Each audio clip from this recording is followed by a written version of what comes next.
ఈరోజు గ్రాడ్యుయేట్ ఎలక్షన్లో భాగంగా నల్గొండ జిల్లా మునుగోడు మండల కేంద్రంలో ఓటర్లు బీఆర్ఎస్ అభ్యర్థి ఏనుగుల రాకేష్ రెడ్డి గారికి బ్రహ్మరథం వాడడం జరుగుతుంది.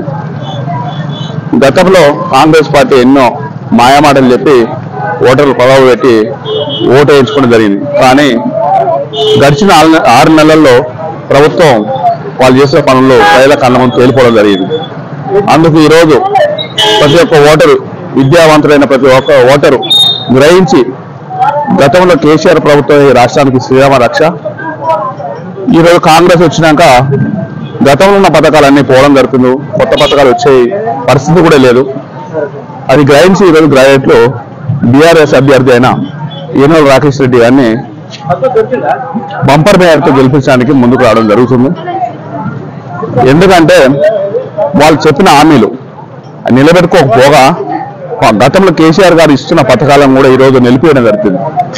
గత 6 నెలలకెళ్ళి రైతు బీమా, రైతులు 6 నెలలకెళ్ళి చనిపోయిన ఏ ఒక్క రైతు కూడా రైతు బీమా చెక్కు 5 లక్షల రూపాయలు ఇవ్వకపోవడం, ఇవాళ డెలివరీ అయిన ప్రతి ఆడబిడ్డకు కేసీఆర్ కిట్ ఇవ్వకపోవడం, న్యూట్రిషన్ కిట్ ఇవ్వకపోవడం, ఆ డెలివరీ అయిన ఆమెను ఇంటికి తీసుకొచ్చి దింపపోవడం, కళ్యాణ లక్ష్యం కూడా ఈ 6 నెలల ఒక్కరు కూడా చెక్ ఇవ్వకపోవడం, అదేవిధంగా నిన్న మొన్న రైతులకు ఏదో చేస్తారని నమ్మించి మోసం చేసే అధికారం వచ్చిన కాంగ్రెస్ ప్రభుత్వం 2 లక్షల రుణమాఫీ అది పక్కకు పెడితే రుణమాఫీ దేవుడు కానీ రైతు బంధు దిక్కు లేదు. రైతు ఒడ్లమ్ముకున్నాక రైతు బంధు అనే పరిస్థితి. సరే అది కూడా పోనీ అనుకున్నా, ఈ రోజు రైతులకు బోనస్ ఇస్తున్న 500 రూపాయలు, అన్ని ఓట్లకు ఇస్తాను 500 రూపాయలు. ఈ రోజు సన్న ఓట్లను మెలకబెట్టడం జరుగుతుంది.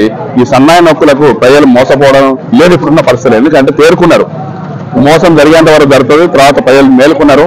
ఇవాళ సన్న ఓట్లని బయట బహిరంగ మార్కెట్లే దాదాపు 27-28 రూపాయలు, 40-50 న్యాచురల్స్ ఓట్లని మార్కెట్లో డైరెక్ట్ కొంటుండు.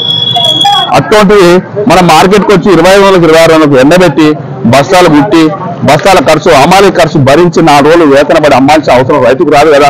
ఇది ఒక మోసపూరితమైన హామీ ఇస్తూ మోసం చేయాలని ముందుకు వస్తున్న ప్రభుత్వానికి తగిన గుణపాఠం ఈ ఎలక్షన్లో జరుగుతుంది. ఖచ్చితంగా ఆ గుణపాఠం నుంచి ఇప్పటికైనా మేల్కొని గతంలో ఏదైతే మాటలు హామీలు ఇచ్చారో మేనిఫెస్టోని ఖచ్చితంగా అమలు చేస్తేనే ఈ ప్రభుత్వం నిలుస్తుంది.